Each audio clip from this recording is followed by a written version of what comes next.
Every culture has words that spark emotions instantly. Some makes us laugh, other makes us uncomfortable, and some divide us. Today we explore one of the most controversial words in the Spanish-speaking world, puto. I chose this word because it reveals social tensions, gender, masculinity, discrimination, humor, and even resistance. The word Chapter 2: The Origin Story. The word puto comes from the Latin putus, which originally meant boy or young male. Over time, especially in medieval Spanish, its meaning shifted into refer to a male prostitute. By the 20th century, especially in Mexico, the word expanded far beyond its sexual meaning.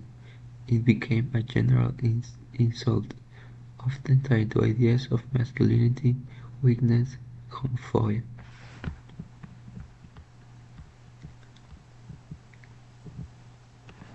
Chapter 3: Power and Taboo. Puto is not just a curse word, it's a social tool. It is used to regulate behavior, challenge masculinity, and sometimes to exclude. In many contexts, the phrase "don't be a puto" pressures men to act or hide fear. But when directed at the LGBTQ community individuals, the word carries a painful legacy. It reminds many people of discrimination and exclusion. Interestingly, LGBTQ activists have reclaimed the word in some spaces, transforming it into symbols like putos or proudly puto. Chapter 4: Multicultural Perspectives. In Mexico, puto appears everywhere, from casual jokes to the famous chant.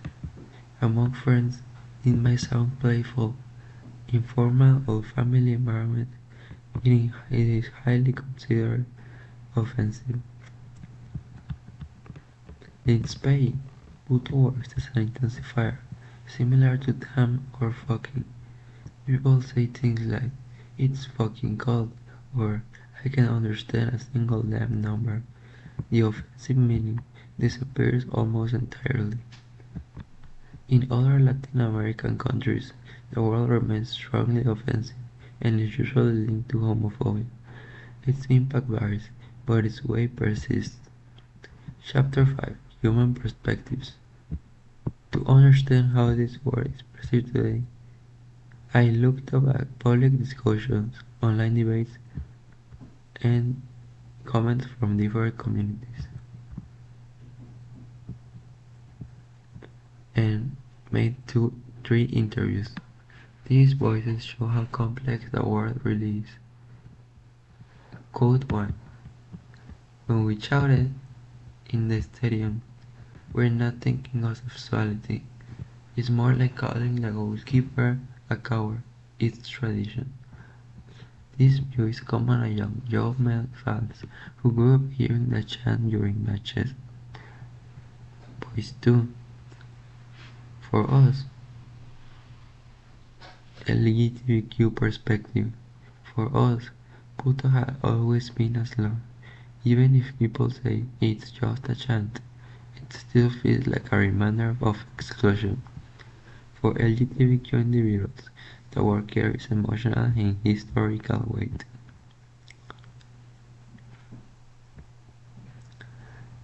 I also gained two different definitions to gain a clear and more personal understanding. These voices show how the word changes depending on age, gender, culture, and personal experience.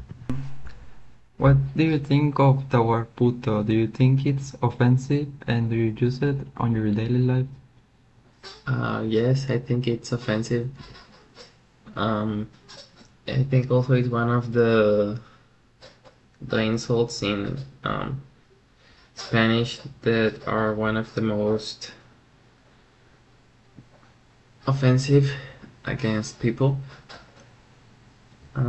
And well, I I don't use it regularly, but sometimes maybe talking with friends, um, with close friends mostly. But it's not a word that I like using a lot. Thank you. What do you think of the word puto? Do you think it's offensive? Do you use it in your everyday life? ¿Ya está grabando? Bueno, ahí la cortas. Uh, I think it's a very harmful world, otra vez. I think it's a very derogatory word, and it's very offensive. I think it's a word that I would never use in my daily life because I hate its meaning. Because it's used to, especially here in Mexico, I believe, its meaning can be a lot of ways. It can be called. It's mostly used towards men in a way that can make it, in a sense, to act as. Uh, it's kind of trying to put it. A meaning is to be, delicate, or to be, it's a very offensive word towards the gay community, and yeah, I want to use it.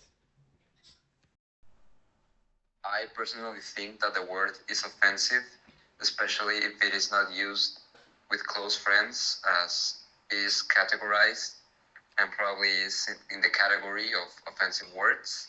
However, I know some people that use it with friends, obviously not in a serious way. Regardless of this, I still think that it is a bad word and should be not used as frequently as it is used. Chapter 6, Ethical and Cultural Reflection. So what does this word reveal about our culture? It shows how masculinity is tied to toughness and domination. It shows that language can harm or empower, and it shows that even everyday words carry hidden power. Should this word be censored, reclaimed, normalized, or simply avoided? What truly matters is understanding its impact on others. Only then can we language consciously, critically, and respectfully. Words carry power. It's up to us to decide how to use it.